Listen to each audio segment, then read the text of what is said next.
Galing pa ako nagtaan, so liniba ko na. So ito yung nahuli. May nahuli.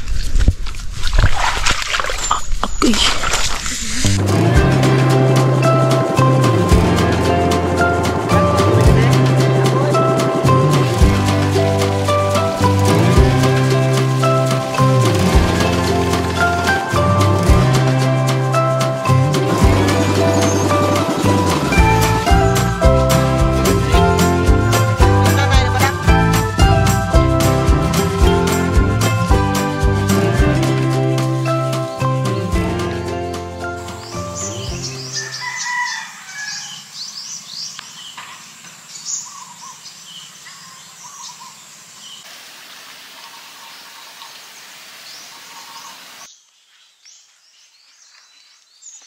Good morning mga kalab. So ngayon ay may taan po ako kahapon mga kalab dyan sa mismong gubat. So ngayon ay lilibahin natin para malaman kung may nahuli ba tayo.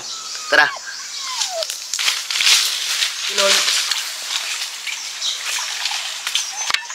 So ngayon po isusundan natin si Francis at tingnan nyo po dito kung gaano siya kahalbo kung tawagin dito sa amin. Uy, tabi po.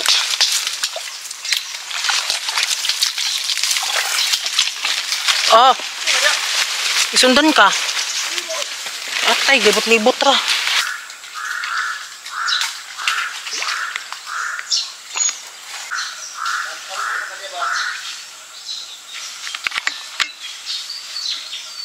Hindi ka nagsimingin ako eh.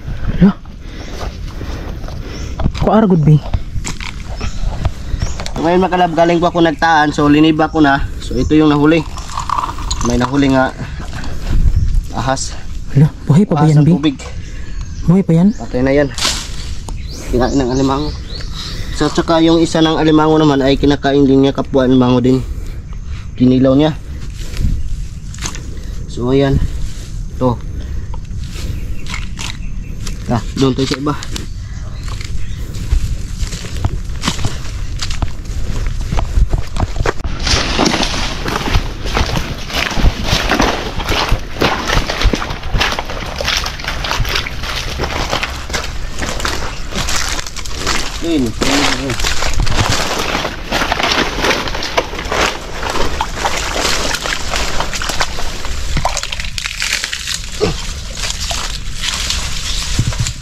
Yan, nakuha dalawa. Dalawa yung kuha. Terus, ko.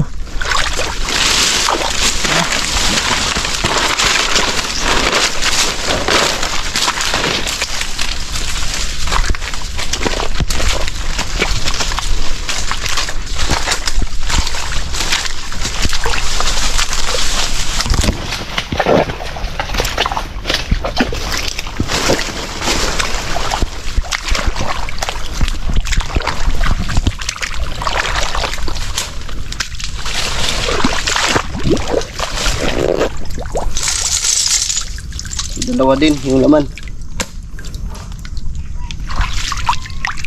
Kuha natin ng banisil.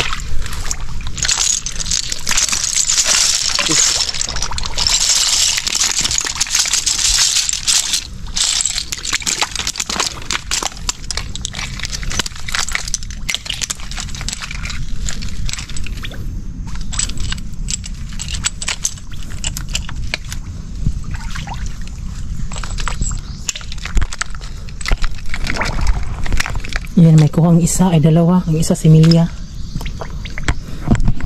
Yan, ilalaban natin yan.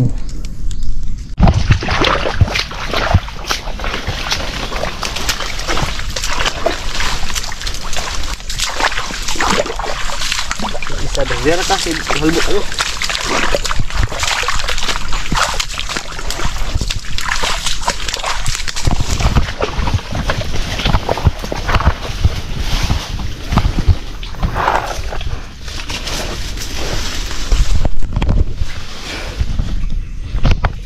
Naman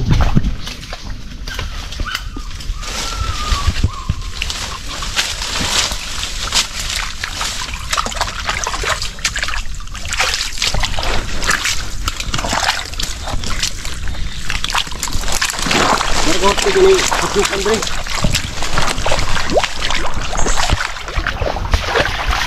Dari kuat ba?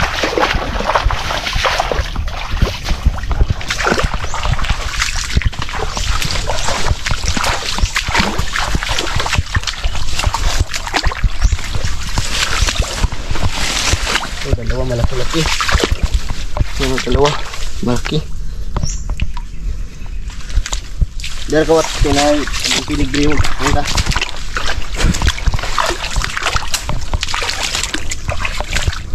So dito na kami sa mismong gitna ng fish pond. Ito po ay na-abandon fish pond ako. Tignan nyo mga kalab mo. Hanggang paan na. Pag hinaydan, ano bilang piligrim? Patandog ni muna. Ah, sarapit. Nakani. Patandog ni muna kay. Di na lang tadi mga kalab. Balik tagay. Bakit tadi ha? Kay kulira. Kasakit sa mga kuan. Ay, namilit-pilit pa ni mga kay. Okay. Sama ko kining magpilit-pilit ay. Oh, mo ni ang mga nakuha ni Francis. Ayan. Ito pa yung isa. Tapos meron pa si Milia. Yun yung mga aso. Oh, nga, bahala mo diha. Yun si Francis.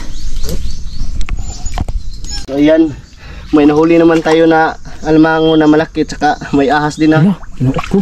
Malaking ahas to. So doon na natin ito palabasin. Ilabas mo na dito, dibi. Ilabay og layo. Patay na. Tayo na sure na eh. Ipalayo sa bibi. Palayo sa bibi. Patay naman eh. Paduol eh. Paduol. Kinuot ko. Wala na mga kalab.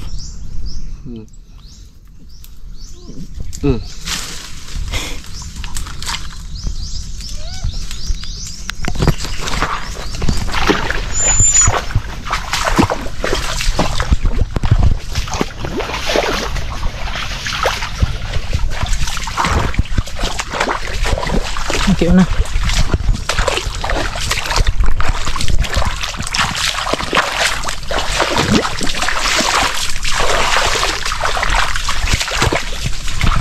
So kuan kini diri ka ng grabe ka tawag ani halbo.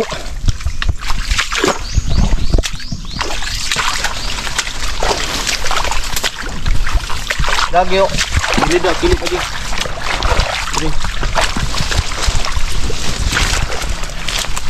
Maski na matahon. Ito malubong.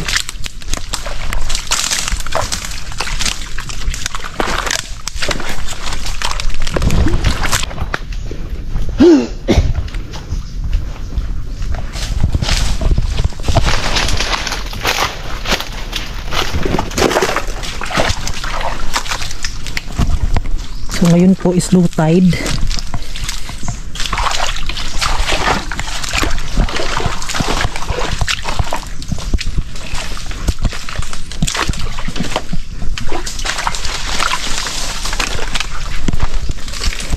Sabi. Ha? Isa.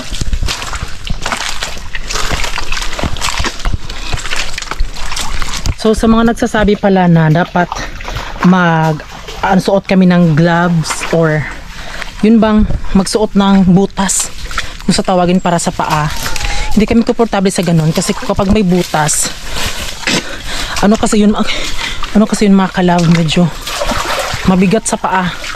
So mas komportable kami na magpaa na lang. Ayan. Tapos kapag nanguha ng alimango yung may pasungkit, hindi din uso dito sa amin. Uso naman siguro siya pero nakasanayan kasi nila Francis na wala ng ganun. Gamit na sungkit. Mas komportable kasi sila sa kamay-kamay lang kasi hindi naman mag-worry mga kalab kasi kapag yung alimango nasa loob ng banga, syempre ano yun, hindi naman sila makakagat dahil nakabaluktot po yung sipit po ng alimango. Kagat niya po eh. Makagat na gihapon? Ayan, walang laman. Meron eh. Ay, meron mga kalab. Ito isa. Ito isa.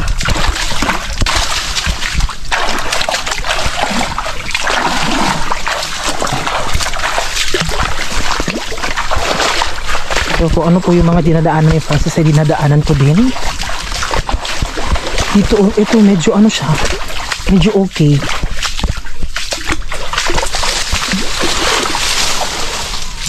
Yung crab na maliit.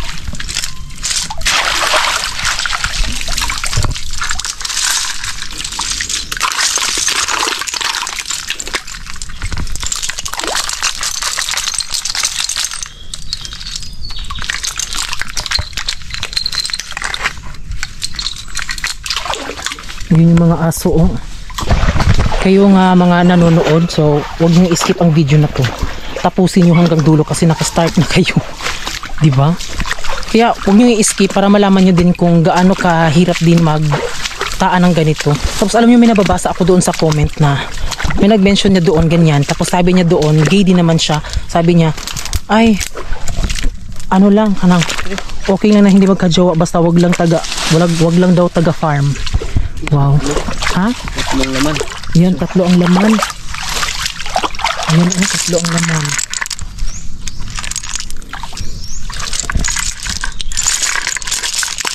Tapos nakapagsabi siya doon, in-stock ko siya. Kumakain siya ng mga buko, mga watermelon, yung mga ganon, galing siya sa farm. Tapos, yun, ano ako sa kanya, natawa na lang ako kasi sabi ko sa kanya, okay lang, kahit na taga-farm, at least isang lalaki lang, hindi kagaya mo. Kahit sino-sino. Yun, tapos nag-reply siya doon na, uy, hindi, ano lang yun, Joe, parang ganun ba? So, wag talaga ismuli ng mga farm.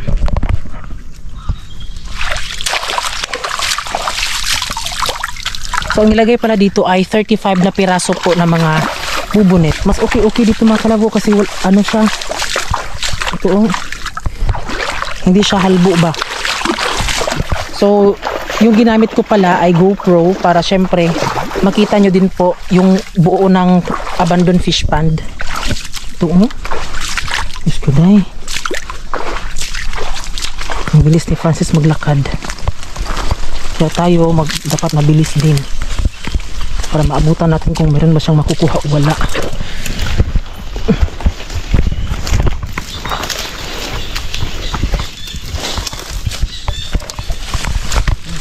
Ha? Sabi? Babae. Wala, babae. Yan, babae na huli. Isang piraso. So makikita yan mamaya mga kalab kung gaano karami yung mga nakuha niya. Sa mga hindi nakakaalam, simula nung naging kami ni Francis ay sinabak niya talaga agad ako sa fish pond.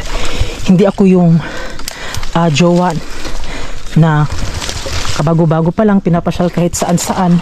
Ako pinapasyal niya ako dito sa fish pond. Yun yung unang pagkilala namin. So naging kami ni Francis, hindi naman ako nagrereklamo mga kalab. Mas nagustuhan ko lang sa kanya kasi hindi siya, nung una pa lang hindi niya kinakahiya yung yung buhay niya, tapos hindi nagpapa-as if na mapera siya or ganun, or igagala ako kahit saan, ganyan. Kung ano yung nakagas na niya, ganun talaga, ganun din talaga. Kaya na nakasanayan ko, o di ba? Sa totoo lang, tamad talaga ako, promise. Sobrang tamad po talaga ako. At least nung naging kami ni Francis, syempre, siya yung naging rason. Kaya naging masipag na din ako. Kaya simula nung andito kami sa fish pond, sinabak talaga ako sa karera talaga dito sa fish pond sa pagkunguha ng alimango. Ayun mga kalab, may kinagat ng daga daw.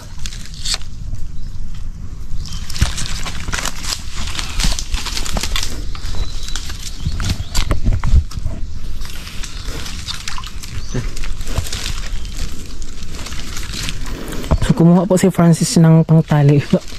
Kagamay aning lubi eh. Yan, sa bantay sa bisa bigay bukot.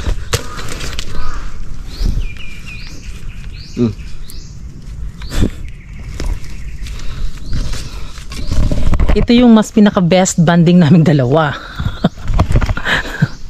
Banding. So pila nakabuok din? Dito bawa na eh. Dagan pa?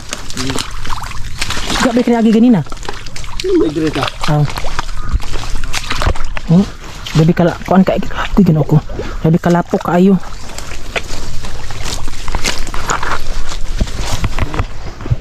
Tama din kayo. Okay. Alam niyo si Francis, nakakain si Francis kasi sinasabi niya, uy, mag-ingat ka dyan, uy, mag-ano ka dyan, ganyan. Parang hindi siya sanay sa akin na ginawa ko din to noon. Tingala po ng isa ba? Okay? Kilo, puro kayong kilaw, ang gamay kayo. Sa kilaw. Ikaon niya ba? Dako ang ikaon, ang gamay ang nakaon.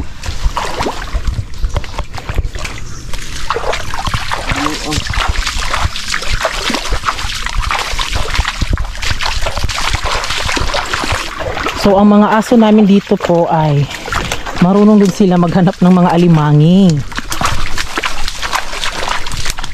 Comment nga kayo dyan mga kalab. Actually dito sa amin po may mga ibid or how na mga nagpalaboy-laboy dito. So comment below na pwede ba siyang ipakita kapag nanghuhuli. Diba hindi yan pwede? Pero nagulat ako sa mga ibang nagva-vlog. Binividyohan nila tapos minumukbang. Maganda sa bawon na.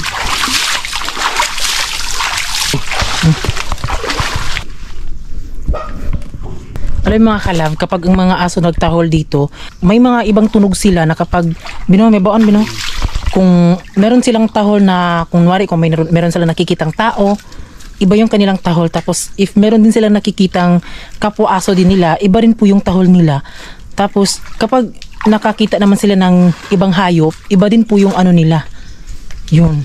Inukasa lang. Daga. Sayang naman oh. So ito, wala na. Puto na po yung paglalagyan ng alimango dito sa lamis po papasok. So hindi na yan makakahuli.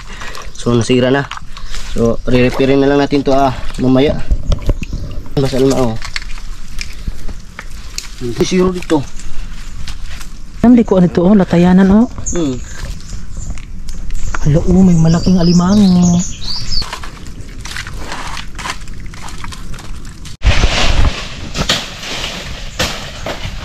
Saan naman nabi?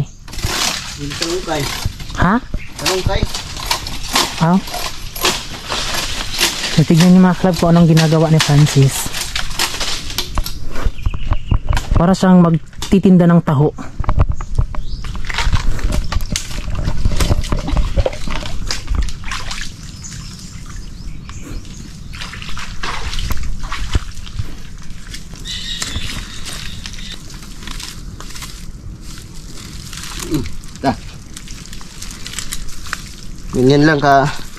Ganyan lang yung ating technique. Titinda na siya ng taho. Ang katong dito abi. Aman. Wala na nabilin dito Alam mo dito. No.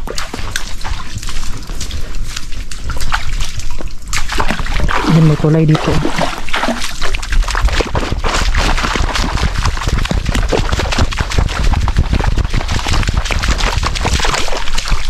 Saka na isa.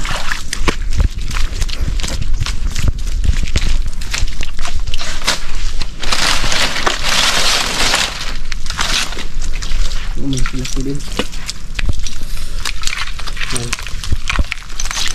At natin bukasan.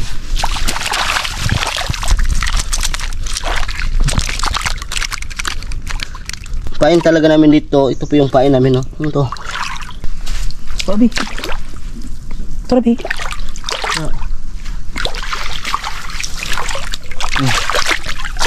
Yung pain talaga namin ito. Yung mas pwede kinain ng alimango. Asa may mas kusog kanon nilang tamban o kuya mas? Yung mas. No? Wala na isa.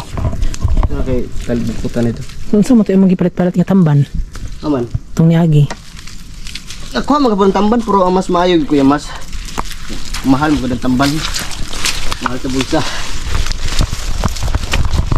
Yan yung isang alimangi. So ayan, kitang-kita nyo naman po talaga no na kahit ano yung mga dadadaanan natin, sana may kalsada tayong madaanan dito. Charot. Ayan, ang daming mga talbos. Alam nyo, masagana kami dito sa gulay. Yes. Ayan po siya. Daghan, nice. Nasalod be. Ayan. So, dito kami ngayon sa ang tawag nito? Lapak mga kalab sa abandon na fish pond po.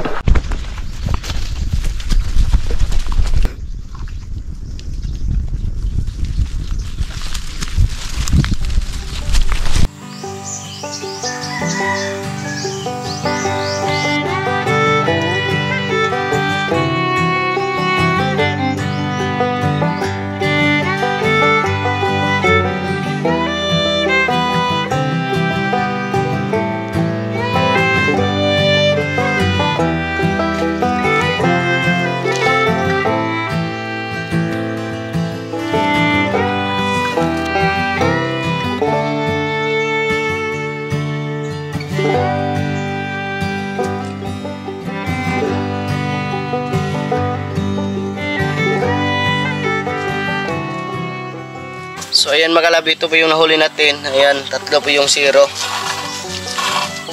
So ayan, hindi gaano kalaki, at least may nahuli tayo mga maliit lang, pero may yung iba mabibinta na. So ngayon mga kalab ay wala po tayo pang tali. So yung ginagamit natin na pang tali ay yung udlot ng nipa. So ito yung udlot ng nipa. So ito yung gagamitin natin na pang tali. Temporary, pero okay lang yan, at least may pang tali tayo.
May udto mga kalab karon is magla-lunch ay magbe-breakfast kami ngayon, pero ang oras po ngayon is alas 10 na po dahil galing po kami nag-ano ng alimango. Nakikita niyo naman po mga kalab, sobrang putik namin. Putikan pa. So ngayon mas magla-lunch kami, lunch with breakfast na po. Ito po yung ulam namin, tilapia. Kainan na. Sa orag tabi. Ako sa isa. Bilin. So mo na ang amo ang paniud to, pamahaw. Tan-awa ra gud ninyo mga kalab. Oh, grabe kanindot kay mangaon ka pero tan-awa ang langit, Ginoo ko. Grabe kanindot sa langit. Hangin pa jud kaayo. Vertikalan na ron.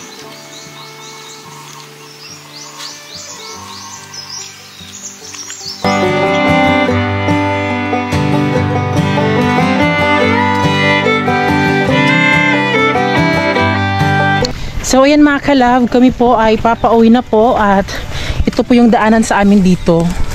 Ayan. 'Di ba malagubat? Alam niyo mga kalab, kung sa amin pa lang to sa park, inaano na namin to, kinukuha na to nila Francis at nila Papa Carlo yung mga damo kasi 'di ba napakadelikado. 'Di ba? Kasi kagaya sa amin, mahilig naman kami na gusto namin maaliwalas po yung paligid. Para syempre, isang tanaw mo lang, makikita mo na yung ano. Wala, may aso biyo. Ano siya dira? Yun may aso. Pulo. Nang saan na siya dira? Nanghanop. Ay wala na ikuan di abi. Service na. Ang daming mga manggahan dito mga kalab. Ito napakagubat. Diyos ko, kung sa amin palang tumakalabnog, dugay rin ni nakuan. Dugay rin ni gihinluan. Hindot kayo mga kalab, nga kanabit ang hinluan ng imuhang palibot. Diba doon nga sa nirintahan naming fish pond, diba inano namin doon, nilinisan talaga namin ni Francis. So ayun mga kalab, hanggang dito na lang po yung vlog namin at maraming salamat po sa nanood po at sa mga hindi nag-skip po. Kaya ayan, maraming salamat, Maraming po. salamat po. Kami ang Friendly Love Team. Team, Sabing dapat love, love. Bye-bye.